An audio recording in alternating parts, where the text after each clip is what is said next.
Majority Report with Sam Seder. The destiny of America is always safer in the hands of the people than in the conference rooms of any elite. Sam Seder. They are unanimous in their hate for me, and I welcome their hatred. We must guard against the acquisition of unwarranted influence, whether sought or unsought, by the military-industrial complex. The Majority Report with Sam Seder.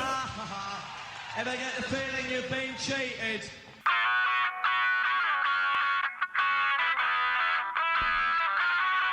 It is Thursday, September 29th, 2022. My name is Emma Vigeland, in for Sam Seder, and this is the 5-time award-winning Majority Report. We are broadcasting live steps from the industrially ravaged Gowanus Canal in the heartland of America, downtown Brooklyn, USA. On the program today, Chloe Maxmin, Maine state senator and political strategist Canyon Woodward, authors of Dirt Road Revival, How to Rebuild Rural Politics and Why Our Future Depends on It. And later in the show, Ruth Ben-Ghiat, professor of history and Italian studies at NYU, will join us to discuss the rise of the far right in Italy. Meanwhile, Hurricane Ian has now hit Florida, knocking out power for at least 2.5 million people, cutting off bridge access to aisles, and more. Florida officials think the death toll will be in the hundreds, and 20 Cuban migrants who were on a boat are already missing and feared dead. Schumer has formally filed cloture on a continuing resolution to keep the government funded through mid-December, sans the mansion permitting rider. A vote is expected tomorrow, barring any maneuverings by Mitch McConnell. Biden has finally granted a Jones Act waiver for Puerto Rico, or the White House, rather, so non-U.S. flagships with fuel and supplies can arrive on the island. This is a relic of colonialism, and frankly, it's an extension of colonial control. Inexcusable to not have been proactive on that. New polling in Senate races. Fox News has Warnock leading Herschel Walker by 5 points and Fetterman leading Oz by 4. A Marist poll also has Mark Kelly leading Blake Masters by 10. Wowza. And Daddy Peter Thiel doesn't seem to be coming to the rescue. Bootstraps, Blake! Republican candidate J.R. Majewski seems to have been caught in yet another lie. His lies, Patriots' lies, are abundant. Majewski says Patriot was punished for a brawl while in the Air Force, but records indicate it was for a DUI. The Department of Defense's Inspector General has written a letter to Congress expressing concern over more deleted text messages from January 6th. This time from the DoD, so that makes the Secret Service, the DHS, and the DoD deleting text messages coincidentally all at that same time. Gavin Newsom has thankfully caved to farm workers in California after indicating he might veto a bill that allows farm workers to have the statutory right to form a union via card check, making unionization much easier and insulating them from harassment by their employer. Putin is holding a ceremony tomorrow in an effort to formally annex 4 areas of Ukraine after elections that many suspect were shams, dubious at best. This is as his military offensives are stalling. And lastly, Finland will close its borders to Russian tourists starting tomorrow. Though the Russians coming over are often trying to flee conscription, Finland should be welcoming these asylum seekers. But they are not. And that's what they are. They're seeking asylum from having to participate in an unjust war. Let's be clear there. All this and more on today's program. Welcome to the show, ladies and gentlemen. I understand that, Finland's a smaller country and we are looking at it from an outside perspective. I am Finnish myself. I have family over there still. But I am perplexed by some of the responses I've seen online to Finland doing so. There's like a general, I think, accepted xenophobia about Russian people in our discourse right now, and we have to remember that the Putin's actions are not the Russian people's actions, and there are plenty of Russian anti-war protesters who need solidarity, and there are plenty of Russian young men in this instance who do not want to fight in this war. Yeah, it's simply, they should be getting our support. It's simply war jingoism, where you would say, no, we're go back and fight Putin for us. Like that, you would never say that in these other conflicts that put that onus on regular people trying to escape conflict. So, yeah, it's gross.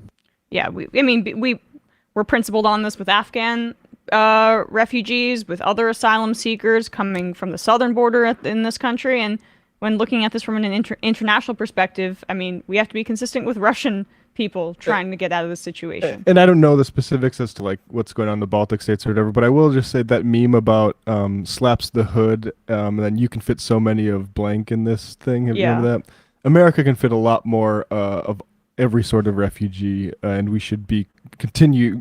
I mean, when we were growing up as like children, we were taught that America was this sort of like shining beacon for anybody that was seeking refuge anywhere. Of course, the reality of that is a lot more dark, but we have the capability to, and we should be more accepting. Agreed. Yeah, I mean, Finland's population is something like it might even be less than that of New York City, but still doesn't matter. On principle, I believe that that's what should happen in those instances. But let's turn to Florida, because Hurricane Ian has made landfall in the southern part of Florida on the west coast, and indications and of the storm's damage. You know, it's daytime now, so people are still trying to get people out of their homes. It's a little safer now, and rescue missions are happening, although of course still not safe if you're a regular person down there. But my point being is we still don't know the extent of the damage and the death toll, but local officials are essentially saying that it's going to be in the hundreds at the very least, because this storm was near Category 5. It's still considered a Category 4. And the experts that study this kind of stuff have said that this is the waters in the area around Florida have been unseasonably warm, which has increased the intensity of the storm. How many times do we have to say this? This is only going to happen more and more as the ramifications for climate change continue to be more acutely felt as the months and years go on, when we don't do anything substantial to combat this. The storm surges were something like 18 feet above ground, 12 feet above ground, 16 feet, different reports are showing. And the areas that have been most affected thus far are Naples and I think Fort Worth is down there. And here's a clip of the Weather Channel's Jim Cantore in the middle of this storm. This is an aside because we're talking more generally about the storm's effects, but this practice of putting reporters in the middle of these dangerous conditions is just enough of this. This is not the way that employees should have to, put pelts on the horse or whatever, or get their get these shots to advance their careers. This is sick. He's nearly killed here. Even if they want to, they shouldn't be allowed to. You shouldn't be modeling this kind of behavior, because it trivializes the whole point you're trying to say about getting people out and into safety. We have drones now. Set up cameras that are like weather resistant that you can control remotely, and then you don't need a guy out there getting hit by a branch. Oh, and I'm sorry, I said Fort Worth. I meant Fort Myers. Excuse me. But anyway, here's this clip of and did agreed on that. Matt, it sends the entirely wrong message. It's just there to get people visually engaged, and that's not worth it. But this just gives you a sense of how intense the storm is down there. Styrofoam and things like that are like underneath the roofing, maybe in the roof. It just came flying by. All right, you know what? I'm just going to come in here for a second. Yeah. I mean, the street Please sign do. is flattened. Like, Please do. I mean, that branch there just sailed over his head. Like, all You all right? No, he may not be all right. I'm fine. well, he's trying to I just brace need you to himself stand now. up. He's gonna get blown away. All right. I mean, that is not, to put it mildly, unsafe working conditions for the Weather Channel's team there, including the people behind the scenes. But you know, we're already hearing different people characterize this storm as once in 100 years, once in 1,000 years. As I mean, it's been over 100 hurricanes that have hit Florida, I think, since these things started to be documented in the 19th century. They're continuing to increase in intensity and going to harm more and more people. And there are a lot of people in Florida who are older. It's a state where many people retire, and they don't necessarily have the resources or ability to leave the state, and are also may have less mobility in terms of sheltering themselves, let alone the people who don't have the funds just generally to leave the state or to find shelter, or who may be losing wages because they work a gig job or they don't have guaranteed pay when they're not able to work. Like, the ramifications of this are not just, you know, storm damage. It also is going to kill people and harm people economically who have less at their disposal for quite a long period of time. These are the many different branches of how climate change is going to continue to make its effects felt. But here's Ron DeSantis, governor of the state, being a leader here, speaking about Hurricane Ian making landfall and making this same point that, I mean, could not be more childish, frankly. Right now, if you look in Central Florida, you're looking at potential major flooding in Orange and Seminole counties, St. Johns River, all the way up potentially into Northeast Florida and Jacksonville. The amount of water that's been rising and will likely continue to rise today, even as the storm is passing, is basically a 500-year flood event. And I know Seminole County has done evacuations. I know they've opened shelters, but we're going to see a lot of images about the destruction that was done in Southwest Florida, and obviously we have massive assets there. But people should just understand this storm is having broad impacts across the state, and some of the flooding you're going to see in areas hundreds of miles from where this made landfall are going to set records, and that's going to obviously be things that that will need to be responded to. Oh, did he mention there the 500-year flood event? Yeah. Okay, good. I was making sure I didn't read it and imagine that he said it. But it's not a 500-year flood event. This has happened so many times just within my lifetime that these kinds of hurricanes have devastated Florida, and of course Katrina, just doing what it did in terms Maria, of harm to Harvey. yeah. And I don't know if he reads the news about what happened in Puerto Rico just 2 weeks ago. Fiona. Yeah, the 1/5 of the island is still without power there, and they were unable to get fuel because ships had to be docked there because the Biden administration was slow to waive the Jones Act, so non-U.S. ships were able to get to Puerto Rico and give people power. But I mean, look, DeSantis is in his, governor leadership mode there, so he's not going to say too much political. But I still think the characterization of these things as once every 500 years as rare events is malpractice, because it does not, and I don't expect a Republican politician to do this, but you have to make a connection that, no, these are going to be once every year now, and probably more intense as the years go on, because we've decided that greed and consumption is way more important than saving the planet. Yeah, DeSantis also a climate denier, and the point is like even if because I heard this too growing up in North Dakota, where the Red River would regularly flood, like 3 out of the 5 years I was an undergrad, and we missed significant time all those years because we had to sandbag, and every time it was like, oh, this is a 100-year flood, it's a 100-year flood, and it's like, well, maybe there's like 100-year flood, but there's more than like 100 places, right? Or there's 500 places. So there's going to be a lot of your chances, I guess, are going up. Even if, like, I'm playing this dumb mathematical game with it, but I mean, your point is right about climate change. We need to be whatever the however the frequency of these things is changing. The state has a responsibility to do a lot more to protect people and to help people evacuate. Like we saw cops going around neighborhoods saying, "All right, this is your last chance, get out."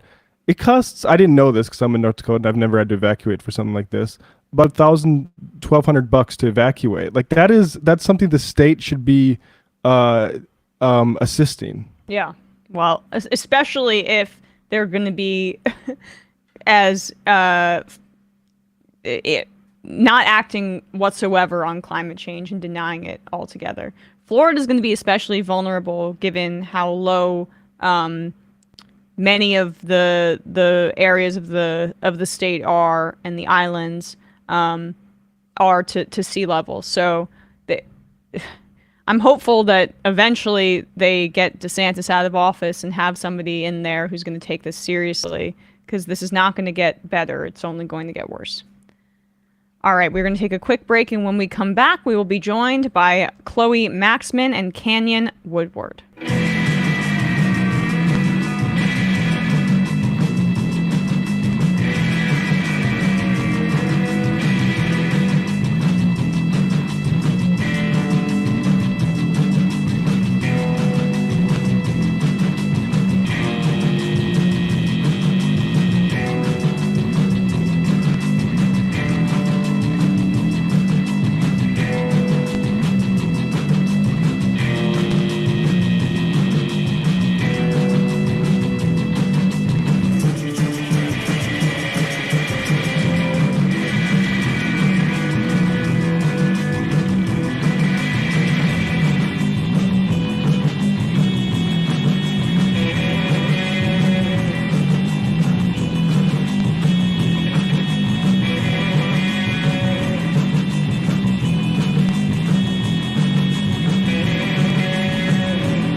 We are back, and we are joined now by Chloe Maxmin, Maine State Senator, and political strategist Canyon Woodward, both of whom are the authors of Dirt Road Revival, How to Rebuild Rural Politics and Why Our Future Depends on It. Thank you both so much for being here. Thank you. Great to be here. Yeah, of course. So, so Chloe, you were elected to the state Senate in Maine. You have a history of climate activism, which we began the show talking a bit about the devastation in Southwest Florida and how Hurricane Ian is more acutely felt given the effects of climate change. But talk a bit about your run for Maine State Senate and how you were able to get elected, because those experiences are really the backbone of your book here. Yes, I grew up in a small town in rural Maine, and in 2018 I ran for the state house, and in 2020 I ran for the state senate, and both times Canyon was the brilliant campaign manager. We ran in districts that traditionally have been really tricky for Democrats to win, more rural and conservative districts, and our work has really been about how do we connect with folks who are different than us, and how do we really fight for progressive values in rural communities that are becoming more and more conservative. And Canyon, what was, some of your background that brought you to working on a Maine State Senate campaign, and what made that unique in terms of your work? Yeah, I mean, I also come from a very small town, western tip of North Carolina, conservative area, and got into organizing actually with Chloe in college. She founded the fossil fuel divestment movement at Harvard, and so we co-coordinated that. And so our background very much in the climate sphere, and but after years of organizing in that space, I think it was becoming super clear to us that the reason we weren't making the progress we needed legislatively was because of the people that we have in office, and the lack of folks really willing to go to bat on these issues. And so that's what led me to work on the Bernie campaign, both of us, and then for us to dive into the state level politics in Maine. Well, so Chloe, you got elected, but correct me if I'm wrong, you did not shoot a gun in your political ad. I've been told, or what I see from Democratic strategists, is that is a prerequisite for being a Democrat running in a rural area. I mean, I'm joking here a bit, but I guess just take us to how you ran, essentially, because you describe your book as a tough love letter to the Democratic Party, but you ran on climate activism and a variety of other leftist planks without pandering to what I would say certain strategists think are caricatures of a rural voter. Yeah, I think you framed that really well. Both Canyon and I are progressive people, and we grew up in these rural conservative.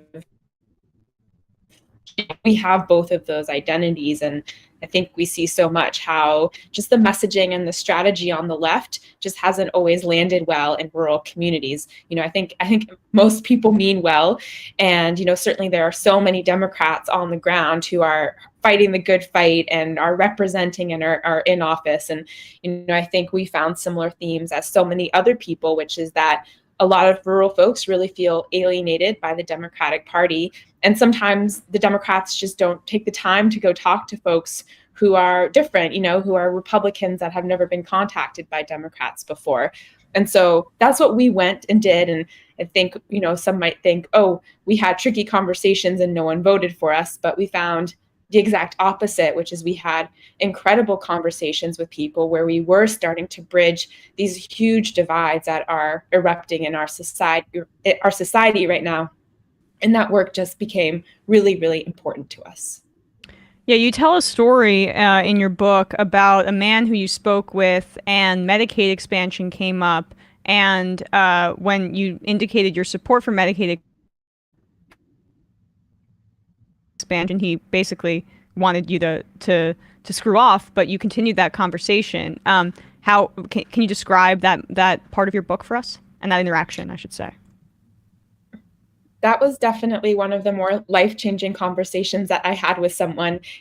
I'm honest to a fault sometimes, and so when he asked me if I believed in Medicaid expansion, I said yes, and he clearly disagreed. But I was just so taken aback at how things went south in 30 seconds that I asked him if he'd be willing just to take the time to talk with me about his position, even if he didn't end up voting for me. And he told me this really moving story about his life. And while I do believe in Medicaid expansion, I had a lot of respect for his story, and I would have never gotten to hear that if my initial reaction had been, okay, we have something really big that does not unite us, and so this conversation is over. That the power of listening and respecting what you hear and wanting to hear stories that are different from yours can go such a long way. And Canyon, I mean, so much of what was central to your campaigns, both of your campaigns' focus was just door knocking. And I know that covering the Bernie campaign from a national perspective, or other leftist campaigns like the Alexandria Ocasio-Cortez campaign, which I covered here in New York, that was so central to how there was success. And I mean, how much of that was incredibly deliberate on your part, and would it even be more important in rural communities where there's such a kind of aversion to the Democratic Party that has probably ballooned based on honestly hard data over the past decade or so, or 2 decades too? Yeah, I mean, we go back just as recently as 2009, the partisan split in rural America was dead even. So it's not that long ago. And now it's a 16-point Republican advantage. And yeah, the door knocking is central. That's the movement spheres where Chloe and I came from, and running a grassroots campaign that was really focused on going door to door and organizing volunteer teams and just going out and saying, hey, what's on your mind, as opposed to showing up with a clipboard and a script of here are our points on education and healthcare, etc. I think there's a really, really bad tendency in the Democratic Party, as you alluded to be like, oh, unless you're Joe Manchin, you're not going to have a snowball's chance in hell of winning a rural district with a 16-point Republican advantage like Chloe was running in 2018. But the reality is, if you're willing to go and show up and listen to folks and build relationships and rebuild trust, folks are willing to vote for a Democrat. And I think that was proof to us that those dogmas within the Democratic Party need to be challenged, and that we can still run and win in rural America. So once you did get elected, Chloe, I know that one of your priorities was a rural Green New Deal. How did you sell that to voters? And I know it got cut into a little bit based on, in the negotiation process, but you were still able to pass this. I feel like a lot of the national conversation around Green New Deal or climate justice politics are, these are just like East Coast liberals who want solar panels up the wazoo, but you were able to tailor it to your community. Yeah, my first time running in 2018, I rarely heard folks mention the words climate change, and I really wanted the policy that I worked on to reflect and represent my community. But I did hear people talk about, oh, the droughts in the summer make farming really hard, or I can't go ice fishing in the winter like I used to. These ways that we're talking about climate impacts in a rural community. So I decided to sponsor an act to establish a Green New Deal for Maine to really draw attention to a different way of talking about climate change that's really rooted in a rural working class setting. We partnered with the unions. It was the first state Green New Deal bill to be endorsed by a state AFL-CIO affiliate, and that partnership was so inspirational to me, and just following the lead of the unions and their expertise and experience on the ground. It's just so important that the ways that we talk about climate change are really meant for the folks who we're talking to. There's not a uniform way to talk about this issue, and the policies for rural Maine and rural America are going to look really different for what suburban or urban places need. So I think, for me, it was just a way of talking about this issue in a way that really represented my community. And I'll say too, I think, this conversation is not, there's a characterization of the rural voter as basically a white person, but a big part of how the Democrats were able to flip Georgia in these latest two elections was turning out a lot of rural black voters in the state. And so a lot of this is just going to areas of the country and of states where Democrats need to make gains and actually campaigning there, because there's been mass divestment in rural areas in general by the National Democratic Party. Canyon, do you mind speaking to how that started to happen? Gosh, I don't feel like I have the full inside look on that. I wish I knew, but I think you're totally right. Talking about Georgia, looking at Arizona and what a huge role the indigenous vote had in flipping Arizona, the Navajo Nation, and I think what Beto is doing in Texas is awesome, going out to every county there and organizing the Latino vote. And I think from the Democratic Party standpoint, it's just, I don't know how it started, but it definitely became ingrained of just like this idea that rural voters are ignorant, stupid, and voting against their own interests, and we're not even going to bother with trying to win them over. Instead, we're going to try and squeeze every vote we can out of Democratic strongholds, and you see that all across the party in the past decade. We had the chair of the DNC in 2018 say you can't knock doors in rural America, which he apologized for, but it was just really revealing of what the party mindset is towards rural America. And what we saw is you absolutely can and have to knock doors in rural America. That's what we should be leaning into really, really hard. So can you talk about what's happened a bit more broadly over the past 2 decades? The massive amounts of loss in terms of rural county wins. Either of you can take this one, because Bill Clinton, he was a lot more successful with rural counties, and then there was a big drop off with Obama, but Obama was a lot more successful with rural counties than Joe Biden, who there was a precipitous drop off there too, which, again, speaks to something structural, clearly, in my opinion, as opposed to candidate based. Yeah, there's, part of what we dug into in the book is all of the many factors that have really contributed to Democrats losing a foothold in rural America. And I don't think that there's one single thing that we can point to. I think, in general, the Democrats have like a more of a turnout focus on state level races. And so if you're trying to win a state level race like governor, for example, and you need your Democrats to vote, you're really going to focus on the cities where all the Democrats, for a variety of reasons, have congregated. And that kind of leaves out all of the rural Democrats and all of the rural races from the calculus. And so as that has happened over the last many years, what we've seen is that Republican rural areas have just trended more and more to the right. The consequences of that are manyfold. We're seeing them now as it impacts the presidency in many state level races in states where traditionally it's been a little bit more blue, but we're also seeing state legislatures as a whole tilt to the right.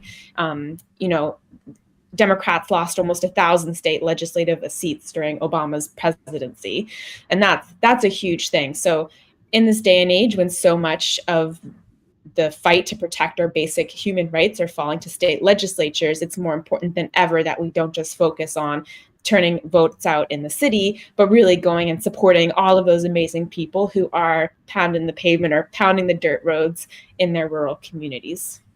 I mean, and to be completely cold-blooded about it too, rural voters have more power with their vote than other voters do due to the Electoral College and the way that our Senate is constructed. So it's it from a national Democratic perspective, in terms of like just more Democratic seats, that also seems to be a smart strategy.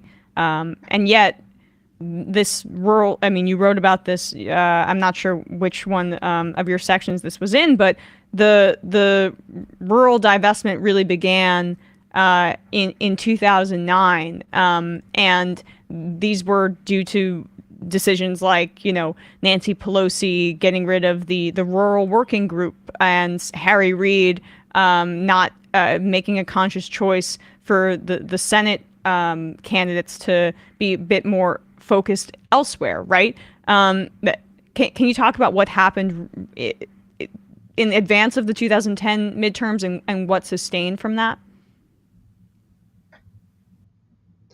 Yeah, I think there's been a really active shifting away, again, back to the kind of failed calculus of thinking that demographic shifts were gonna hit a tipping point where the cities and increasing the suburbs could carry Democrats to victory in a way that really has not panned out over the past decade. And I think that it's a problem that the leadership of the party just stays in place year after year, with kind of the inertia of the same perspectives and the same sort of DC Beltway consultants that keep pushing these same failed strategies, even though we see how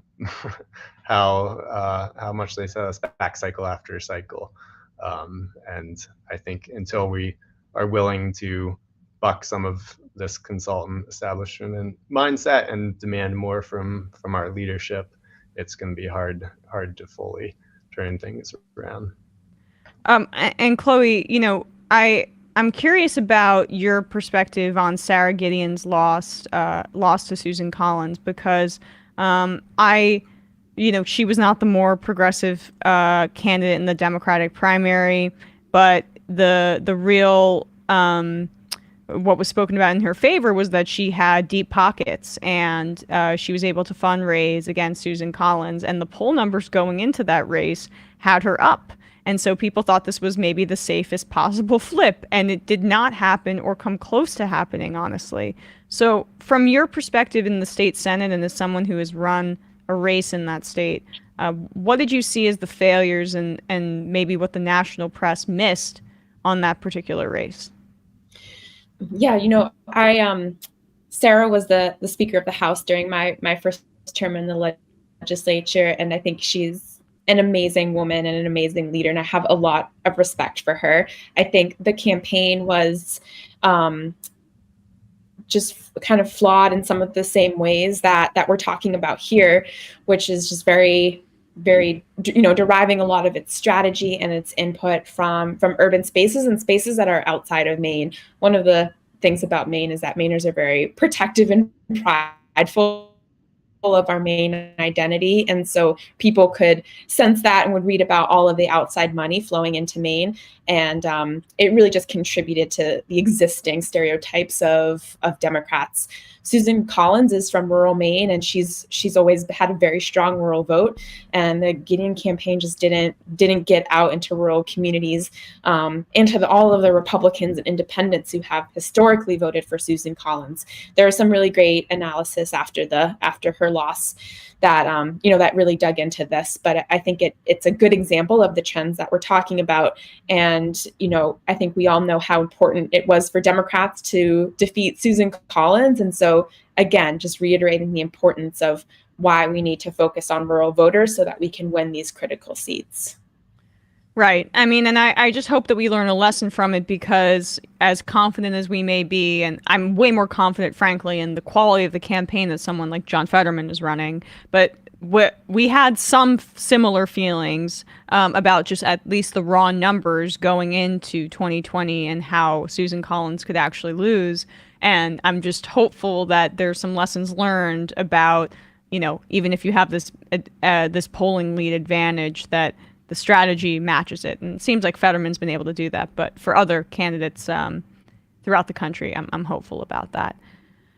With that said, though, I think we're going to wrap up here. Chloe Maxmin, Maine State Senator, and strategist Canyon Woodward, who worked on her campaign for State Senate. The book is called Dirt Road Revival: How to Rebuild Rural Politics and Why Our Future Depends on It. Thank you both so much for your time today. Really appreciate it. Thanks so much, Emma. Thank you. All right, folks, with that, we're going to take a quick break. And when we come back, we are going to be joined by Ruth Ben-Ghiat, professor of history and Italian studies at NYU, who wrote a piece in The Atlantic about the return of fascism in Italy, is what it is entitled. We'll be right back.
back, and we are joined now by Ruth Ben-Ghiat, professor of history and Italian studies at New York University, who wrote a piece on the far right's victory in the Atlantic, the far right's victory in Italy, I should say. The piece is in the Atlantic. It's called The Return of Fascism in Italy. Ruth, thanks so much for coming on today. Sure, it's a pleasure. So, Giorgia Meloni, let's just start there. Who is she? How did she get her political start? She's been described as neo-fascist, which is often a way to talk about this group of far right-wingers that are rising in Europe. But just talk a bit about her political rise and what she represents within the Italian political context. Yeah, so she's there's lots of far-right leaders in power in the world right now, you know, Viktor Orban, Modi in India. But she is different because she comes directly out of this neo-fascist party, which was founded right after World War II when Mussolini, you know, died and fascism went up in ruins and the official fascist party was banned. So they founded this neo-fascist party to keep the ideals of fascism going. And this is where Meloni got her start. And I want to emphasize that she is a hardcore neo-fascist militant. She joined the party at 15, and by the 1990s, she was already the head of the youth organization, the Youth Wing, which is a big deal, national position. And she's remained in this party, you know, the whole time. And indeed, the Brothers of Italy, which is the party she's in now, it was formed in 2012 because there was no longer an autonomous extreme right party in Italy. And when they were selecting the logo of the party, you'll notice if you look at the logo, it's got a flame in there, a tricolor flame. And she's now attempting to say she's a conservative and she's just a patriot. And so you could think that the flame is the colors of the Italian flag. Well, that flame is the original logo of the neo-fascist party, and she insisted on keeping it in there. So she's very connected to fascism and its post-war history.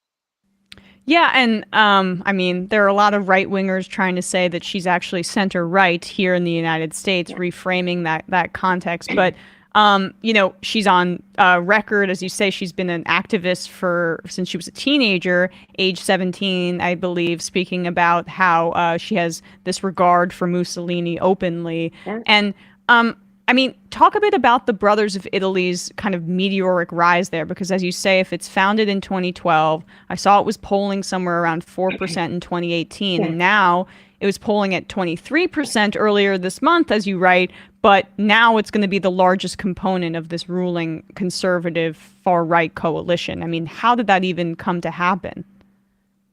Yeah, so there are many right-wing parties in Italy, which is in part a function of the weakness of the center-left. And so what we're dealing with now, this coalition, so she's in power with the League of Matteo Salvini, which is an openly racist, far-right, anti-immigrant party. And Silvio Berlusconi used to be prime minister, his Forza Italia party. And these are right-wing parties. And so, yeah, the history is that her party rose as these other parties descended in popularity. And Matteo Salvini is so extreme, and he's very incautious. He's a bit of a demagogue. And in 2018, which is when his party was doing better, he called for, quote, mass cleansings of immigrants. And he's been up on criminal charges for turning back immigrants' boats, causing human rights violations. So his party has descended and hers has risen. And they share many things. I mean, you can find video of her saying we shouldn't have any new mosques built in Italy. We should only have Italian spoken in Italy. She's a total conspiracy theorist. So she plays to fears about immigration as ruining white Christian civilization. And she's actually even to the right of Tucker Carlson, if that's possible, because it's not just, she doesn't just say that like demographic change is creating, you know, fewer white babies. She actually many times has tweeted and said, there's a plot or a plan by George Soros and by the EU to actually flood Europe and Italy with mass immigration, and that's how you're going to get rid of white people. So this is who we're talking about. Yeah, and I mean, you mentioned Tucker Carlson there. He seems to be, same with him and Steve Bannon, who she has a connection with as well, and I'm wondering if you can expand on that in a second. But elevating of leaders like Viktor Orban, Bolsonaro to another extent, or here Meloni in Italy, their focus of like their political actors, these right-wing pundits, and Bannon and Carlson, and they seem to try to make these far-right politics be transnational in the way that they speak about globalists, aka Jews, and how that relates to the EU. Can you talk about how interconnected this ideology is, and how, frankly, deliberate it seems? Yeah, I'm really glad you mentioned that. And since I'm a historian, I got to put the historical thing in. That fascism originally was always like, it had both things. It was hyper-nationalist, like Italy first, Germany first, but it was always transnational. And there were all these networks, it was called the Fascist International, trying to create this new order. And I have been seeing this coming about and tracking it, actually. And we see a far-right international, whether we want to call it Fascist International 2.0 or not, with a hub in Budapest with Orban, and there are all these exchanges.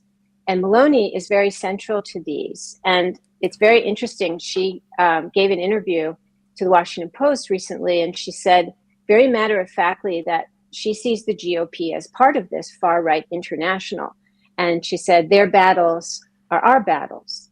And so she's been to the National Prayer Breakfast, she's been to CPAC, and each victory, each person who's placed in power legitimates the movement as a transnational force and gives momentum to it. And so that's why Bannon is advisor to Bolsonaro, he's an advisor to Meloni, and he's advised her to tone down, some of her rhetoric and try and be accepted as a conservative.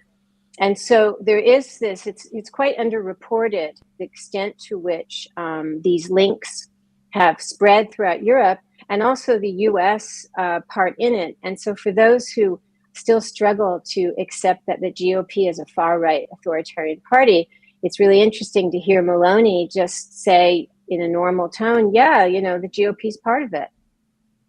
I mean, right, exactly. We're buddies. And this being transnational and part of a larger European trend is also notable. I mean, she's spoken at Spain's extreme right Vox party, I guess some sort of convention, but they've praised her. Marine Le Pen is said this is a big deal. She's a fan of it, and we've seen what's happened in Sweden with this far right, neo-Nazi connected movement. Mm-hmm. How just to build off your point about this fascism 2.0 movement being transnational, how also is it connected within Europe and in relation to the EU?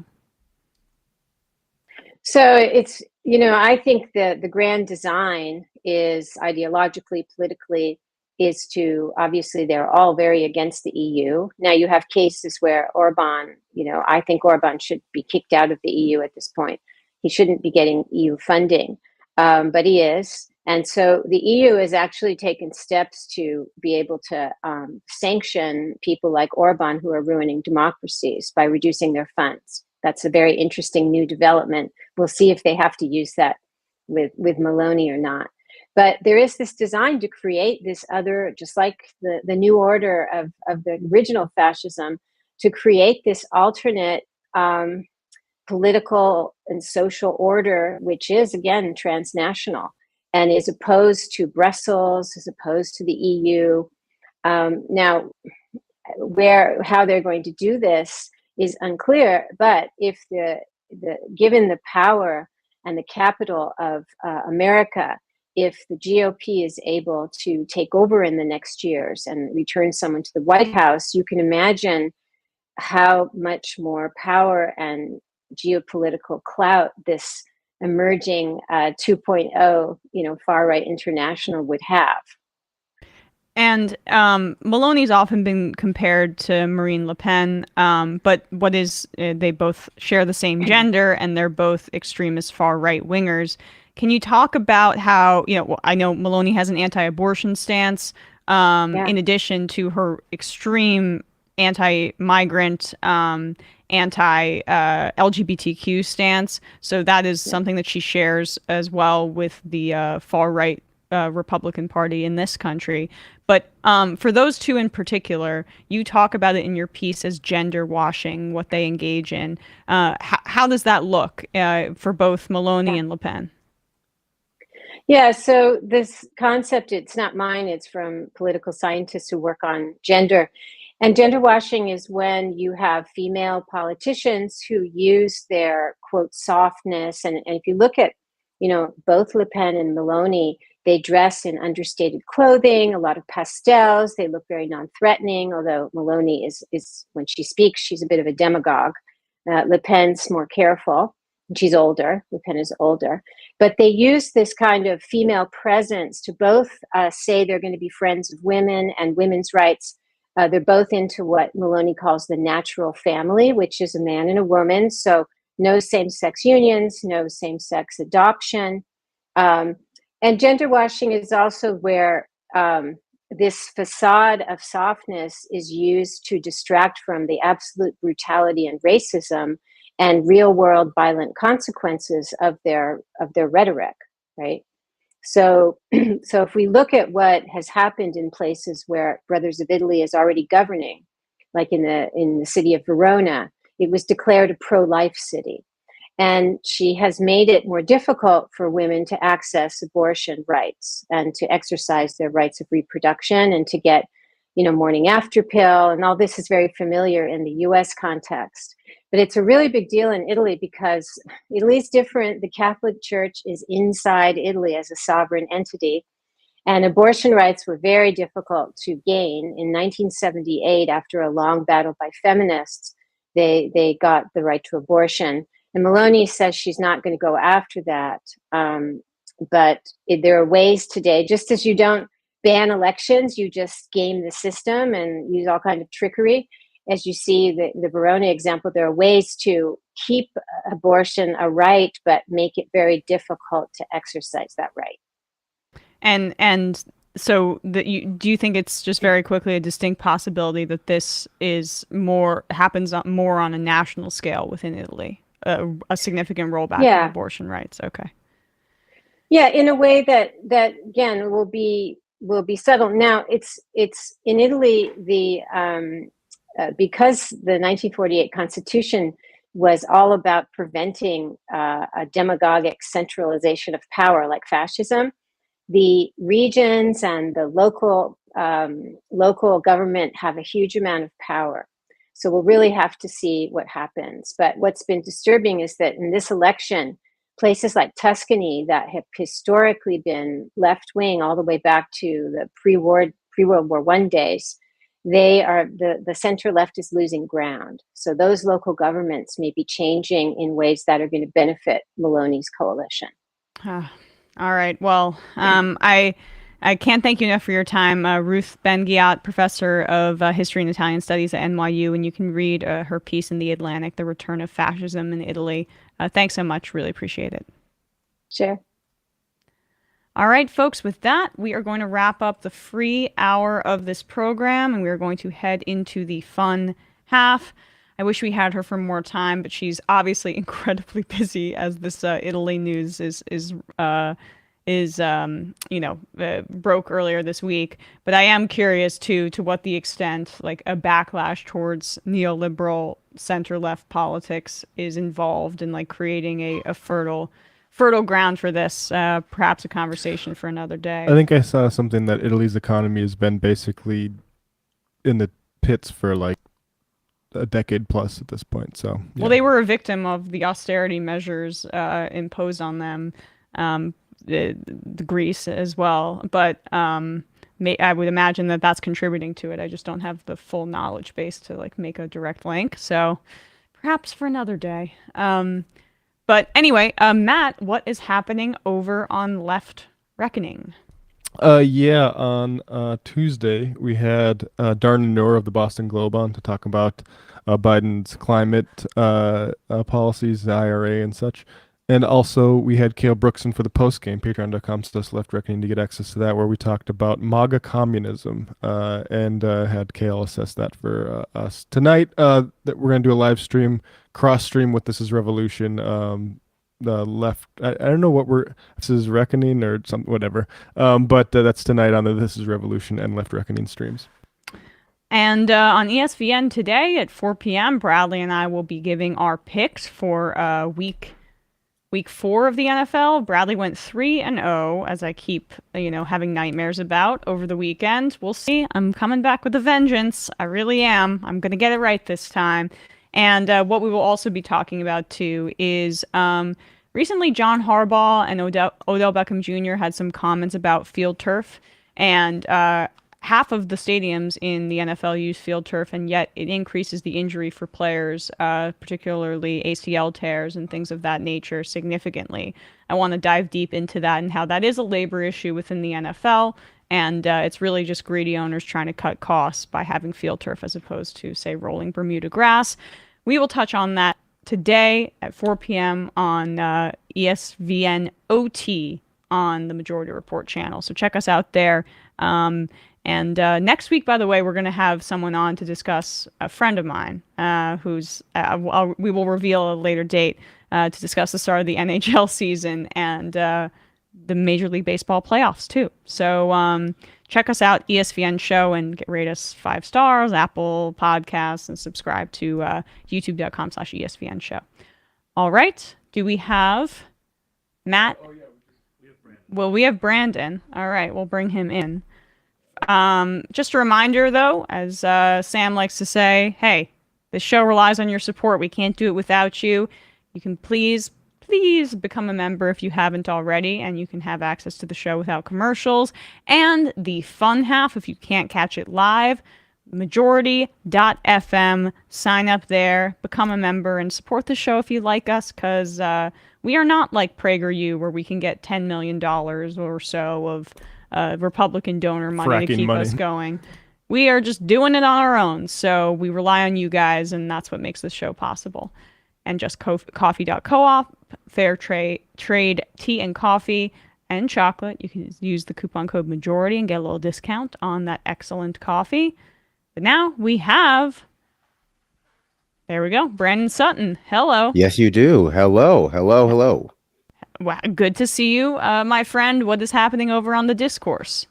Well, on the discourse, we had to take a sabbatical because we were all hit very hard by the allergy season shift that happened last weekend. I don't know if anyone else was suddenly left incapacitated, I would say, to be, to be like conservative, because I felt like I couldn't get like my wind for like 2 whole days the last weekend, but we were all incapacitated by allergies because we're soft. So yeah, you'll have to wait. All right, soy but boys. Today I'm enthusiastic because I've taken 3 different types of allergy medications as per my doctor's recommendation. Ooh, allergies, I think. Bit of a cocktail. I was talking to Dr. Eric Osgood. I think allergies, like my anecdotal experience is that allergies are worse post-COVID. I was thinking you had said that too, and I would believe it. I feel like I got my first sinus infection post-COVID too, and it felt like it really just again hit me hard. Yep. I'm just revealing all of my weaknesses. Most of them are, I guess, airway based. No, I mean, I don't know about you, but at least for me, and I had COVID now, like 7 weeks ago. My lung capacity still has not gone back where it's supposed to be. My cardio is difficult for me.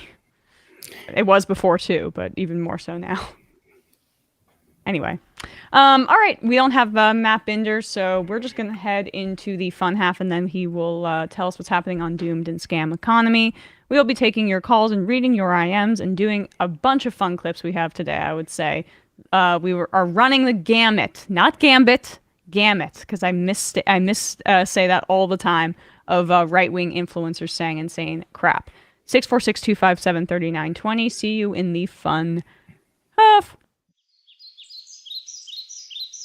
3 months from now, 6 months from now, 9 months from now. And I don't think it's going to be the same as it looks like in 6 months from now. And I don't know if it's necessarily going to be better 6 months from now than it is 3 months from now. But I think around 18 months out, we're going to look back and go like, wow. What? What is that going on? It's nuts. Wait a second. Hold on for a second. The Majority Report. Emma, welcome to the program. Hey. Matt. What is up, everyone? Nomi Key. You did it. Let's go, Brandon. Let's go, Brandon.